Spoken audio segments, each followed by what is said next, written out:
Okay, folks, we're going to start today, as we always do, with your what should you be forgetting today? Some things we've worked on recently and not so recently that your brain may have forgotten. So if you will, at this point, pause the video and work these out and restart the video again when you are ready to check.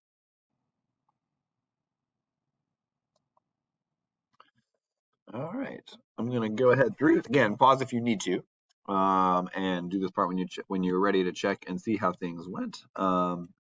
First one to check, these rational numbers should be in the following order. Let's see, that is the least. It's the only one that is less than -1. Looking next in the list, trying to think of the best way to think of this. It's a pretty spicy one here. The answer is as follows. I'll get them in there for you in the right order. This is the next one that's closest to -1. So that's very nearly -1. Next is -1/2. And then last is this. So just to kind of like think through how you might have thought through this. This should be the least, and that one should be fairly obvious. A lot of times 1/2 we call like a benchmark fraction. And you'll notice I was able to do this with no common denominators, no switching forms, because I know 5/6 is more than 1/2. I can think of it as being, half being 3/6, so -5/6 is more, which since it's negative means it's less. And I can also think of this one as being 34 hundredths. And 1/2 would be 51 hundredths. So some of that I was able to do in my head. You may or may not. If you wanted to, I would probably do that this way. When I worked on the first two, I would make a common denominator of 6. And then when I worked on the last two, I would use a common denominator of 100. If that's hard to tell. So that's the order those should go in. Here on New Year's Eve, which city was the warmest? No city was warm, but Stockholm, checking in at 2 degrees, was the warmest. Since in Celsius, 2 degrees is not that cold. It's cold, but not that bad. Which city was the coldest? The coldest city was Anchorage at -6. That's the farthest. If we put those on a number line, -6 would be the farthest to the left. So it would be the coldest. Next couple here. Boy, this ratio one was a doozy. Did you get it? I think you got it. This was a really, really, really, really spicy question. So let's see. I'm going to start out with my table here, as I always do. Part of the days of the year are done. Part of the days of the year are not. And I guess all the days would go here. So after next Tuesday, true story. You guys know I like to give you true stuff. After next Tuesday, we'll have completed 40% of the school year. That means if there were 100 days in the school year, I'm going to put it in the middle because I'm not sure if I'm going to go up or down. So I'm just going to put it in the middle for now.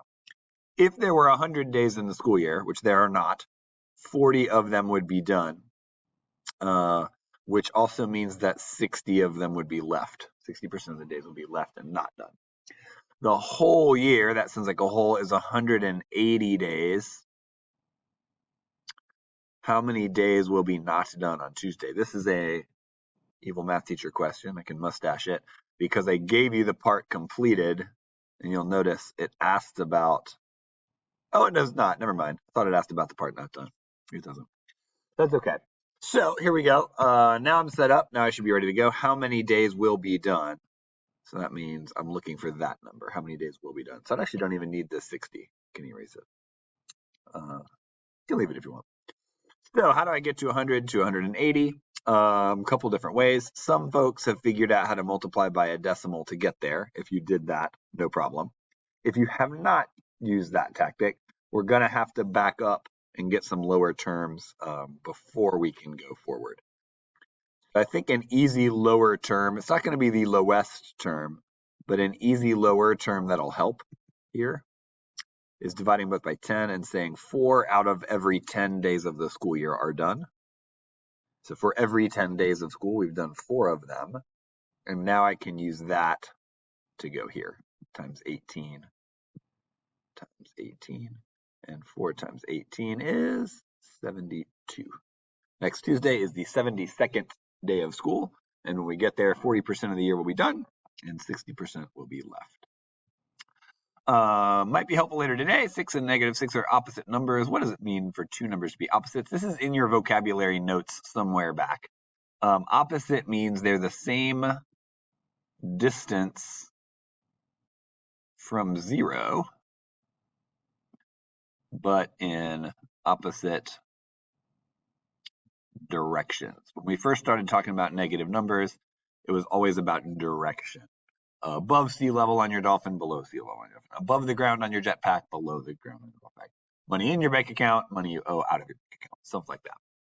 Same distance from 0, opposite directions. If we made our number line 0, 6, and -6, 6 away, 6 away. Same distance from 0, opposite direction. Lots of right answers to the last one. Reciprocals are two fractions that are flipped from each other. So you could have done like 1/3 and 3 wholes. Or you could have done like 2/3 and 3 halves. Could have done 5/7 and 7/5. Any two fractions that are flipped or reciprocals of each other should work. Cool.